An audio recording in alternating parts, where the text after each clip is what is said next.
context. I like things to have a very clear and a simplistic way so you can be effective. So far what we have covered about Ziklag, the end time church, we have covered about 6 things I can summarize it into. And I want you to make note of it.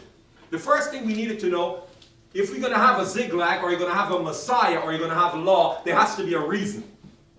Amen? There has to be a reason. When God created the earth, He didn't just go, oh, let's create a earth. No, He was expanding what? His kingdom. The reason man was created, oh, not just like create man. No, to be stewards of the what? The earthly realms. Everything has a purpose. God is a purposeful God. And in our move through the knowledge of God, we need to understand the purpose. Amen? And the commission at hand. The first thing we start talking about, we talk about Obadiah 1:21. Deliverers, plural, shall come from Mount Zion. Amen? And they shall overtake Mount Esau. Amen? So the objective of the process of being a Ziklag church, you understand, is to take over Mount Esau. The objective or the aim is Mount Esau. This is why you're called into this time. This is why the deliverers were called into place. Amen? So 1, the goal or the objective of being an end-time church is to overtake Mount Esau. So Mount Esau is the objective. 2, why? What are you going to do with Mount Esau? The Bible teaches us this. Amen? In Amos, it's to possess it and rule it. Amen. Mount Esau is the objective, and the task at hand is to possess it and to rule it. 3, who is going to do it? The Zionites. The Zionites, yes. The deliverers from Mount Zion. So there is an objective, Mount Esau. There's a task, you must possess it and rule it. Bring order to it. Make it functional. There's someone called to the task, the end time church, the deliverers. Amen? 4, he said in the process of doing this, and we see God do this again. God is a pattern God again. Watch your attitude. Make sure you do not adapt the Edomites' attitude.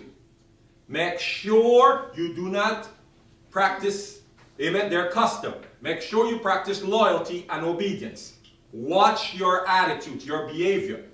And if you wanted to learn the one he doesn't stand, if you look at Malachi 1, verse 2 to 5, you'll understand why Mount Esau became a target, the objective of God's wrath. Amen? You need to understand this process. The 5th component, which is what we are studying right now, how to operate as an end-time church, is preparation, sanctification. You must be sanctified or you will walk in the way of the Edomites. Sanctification is to operate as an instrument as God intended you to operate. Meaning without the control and the conformities of the world upon you or influencing you. So the 5th component which we are in right now is how to operate sanctified. How to operate in the joy of the Lord. Amen. How to operate responsible in your position. How to operate on the pure motive to glorify God. Amen. This is the 5th principle. And this is achieved through sanctification, as I'll show you. It is the component we are moving through to. And the last one, the 6th component, amen, it is to look at an example of what an end-time church looks like.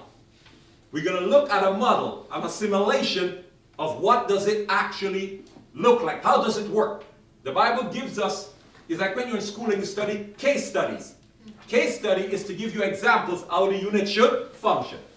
We're going to look at a case study, amen, a church that operates in Ziklag, how it operates. This is the 6th component which we're going to move into hopefully today or by the next time we come together. Amen. So there are 6 things I want you to get. Mount Esau, purpose of it, possess, rule it, who is going to do it, the attitude, guard it, amen, preparation, amen, and the assimilation.